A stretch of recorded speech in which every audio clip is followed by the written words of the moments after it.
సయ్యద్ ముస్తాక్ అలీ టీ20 ట్రోఫీకి Mumbai cricket association జట్టును ప్రకటించింది. టీమిండియా టీ20 కెప్టెన్ సూర్యకుమార్ యాదవ్కు కాకుండా ముంబై జట్టు పగ్గాలను ఆల్రౌండర్ శార్దూల్ ఠాకూర్కు అప్పగించింది. 17 మంది సభ్యుల జట్టులో 5 భారత ప్లేయర్స్ ఉన్నారు. శార్దూల్, సూర్యకుమార్ సహా సర్ఫరాజ్ ఖాన్, శివం దుబే, అజింక్య రహానెలు ముంబై జట్టులో ఉన్నారు. గత సంవత్సరం శ్రేయస్ అయ్యర్ నేతృత్వంలో ముంబై టోర్నమెంట్ను గెలుచుకుంది. గాయం కారణంగా శ్రేయస్ ఈ సీజన్కు దూరమయ్యాడు.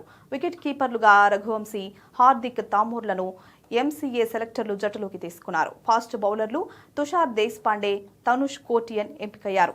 ఈ సీజన్ రంజీ ట్రోఫీ తొలి దశలో ఇప్పటి వరకు 5 మ్యాచ్లలో 530 పరుగులు చేసిన సిద్ధేష్ లాడ్ జట్టులోకి వచ్చాడు.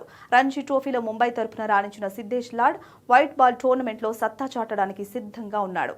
భారత ఆటగాళ్లతో కలిసి ముంబై టీం పటిష్టంగా ఉంది. Syed Mushtaq Ali T20 trophy elite division November 26 నుంచి డిసెంబర్ 18 వరకు జరుగుతుంది. మొదటి రౌండ్ లక్నో, హైదరాబాద్, అహ్మదాబాద్ సహా కోల్కతాలో జరుగుతుంది. నాకౌట్ రౌండ్ ఇండోర్లో జరుగుతుంది. నవంబర్ 26న లక్నోలో రైల్వేస్తో ముంబై తన మొదటి మ్యాచ్ ఆడనుంది. ఐపీఎల్ 2025లో ముంబై ఇండియన్స్ తరపున సూర్యకుమార్ రాణించాడు. 161.97 స్ట్రైక్ రేటుతో 717 పరుగులు చేశాడు. అయితే ఈ సంవత్సరం భారతదేశం తరపున ఆ ఫామ్ను కొనసాగించలేకపోయాడు.